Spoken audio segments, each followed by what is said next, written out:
Hello, today's lesson is on absolute value equations and inequalities. As you may have remembered learning this in the past, absolute value is not exactly an operation. It's actually answering a question. Absolute value bars are actually asking you how far away from zero something is.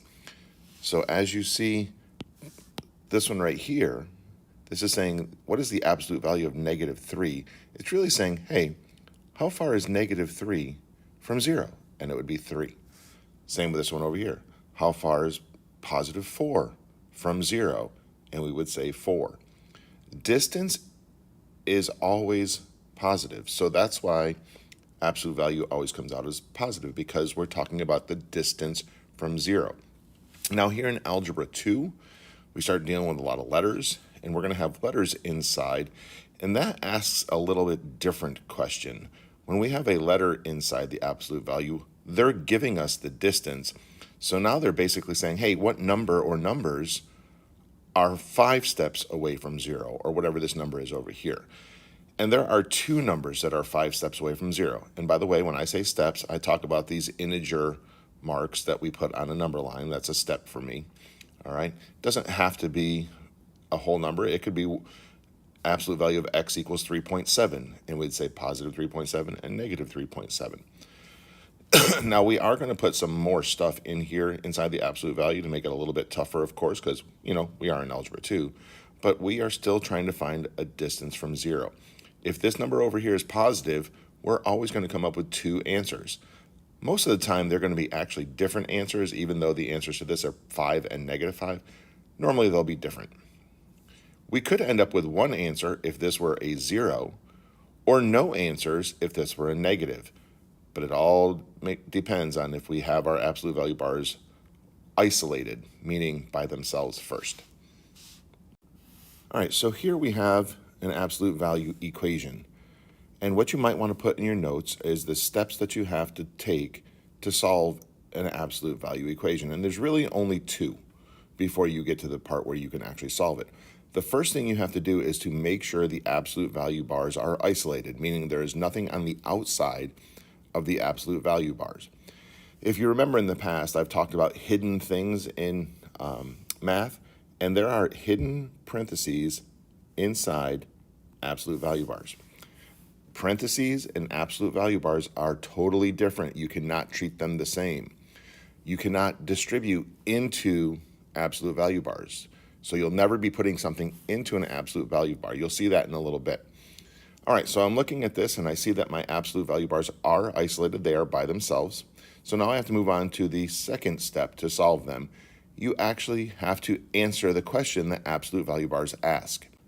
And that question is, what numbers are 5, in this case, steps away from 0? And you answer that by saying 5 and -5. Once you do that, these absolute value bars actually just disintegrate. They disappear and they are gone. And whatever's left, we're going to put over here on the left side of the equation. All right, so we write that out. Excuse me. And now we're going to solve. And this is just a 2-step equation. And by the way, when you solve the left one, the steps that you do will be the exact same steps that you do on the right equation. So I'm going to add 1 to both sides, getting a 6. Divide both sides by 2, and I get a 3. If you notice over here, I'm going to add 1 to both sides, this time getting a -4, and divide by 2, this time getting a -2.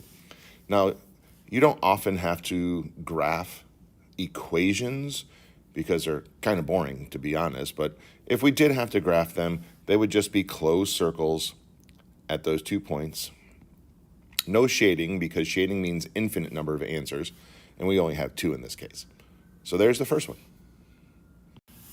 Now this one isn't isolated. The absolute value bar actually has some stuff on the outside, so we have to get rid of that. Now, I ask this question a lot: how many terms are on the left-hand side of the equation? And I have 2. I have this one, and I have this one. Look how small the underline is under the 1. It's tiny. But look how big it is over there on 3, absolute value of x plus 2.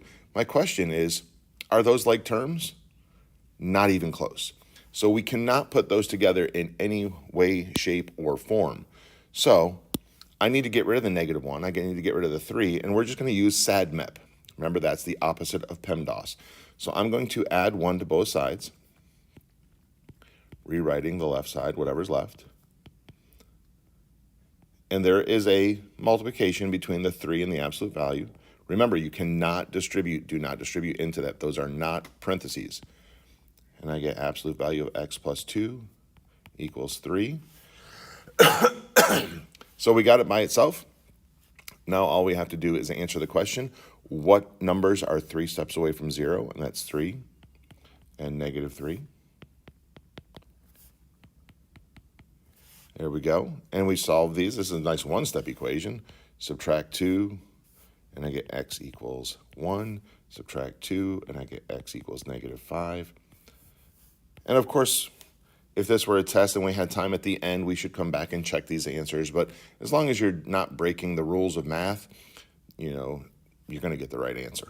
There will be a time coming up that you're definitely going to have to check your answers, but we'll get to that in a minute.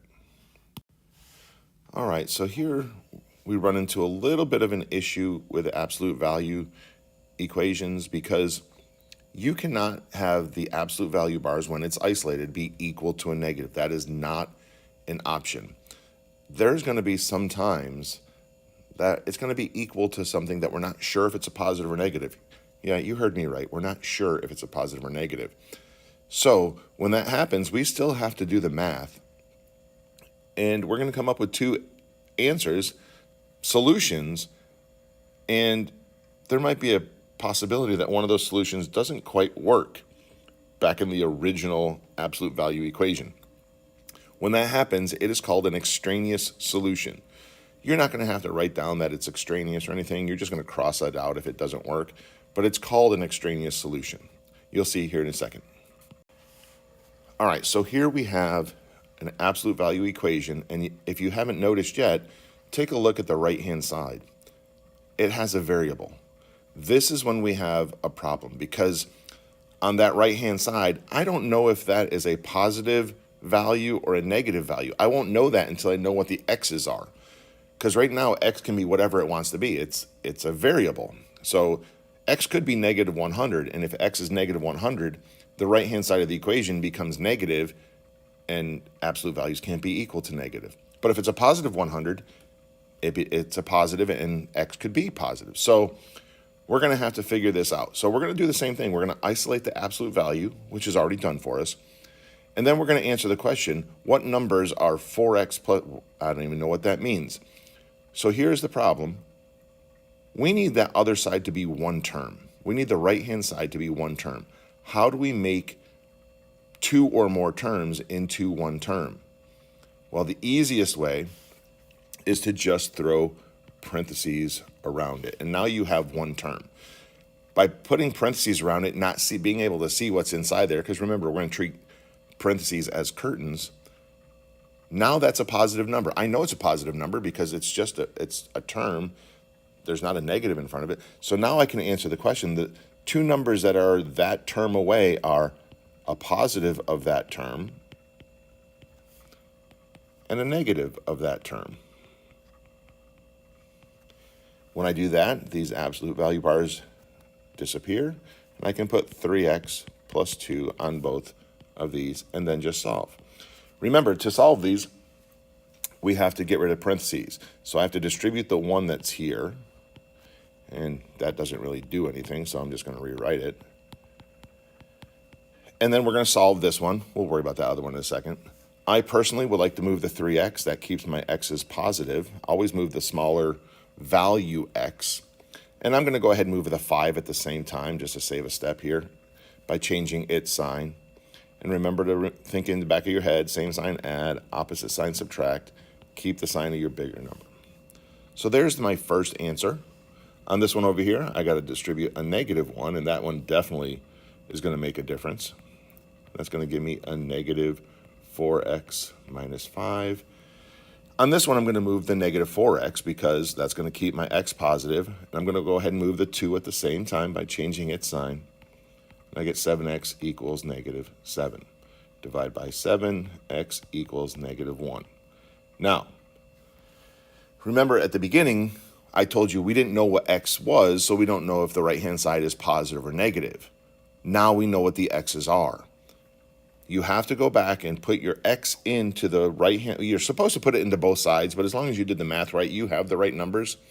Feel free to put it in both sides. That's fine. But the key is going to be if this side over here turns out to be negative, that's your extraneous solution. You did the right math. It just didn't work back in the original equation. So I'm going to go ahead and put the negative 3 in here with the 4x plus 5, and I'm going to see what that is. Well, that's negative 12 plus 5, which is a negative 7.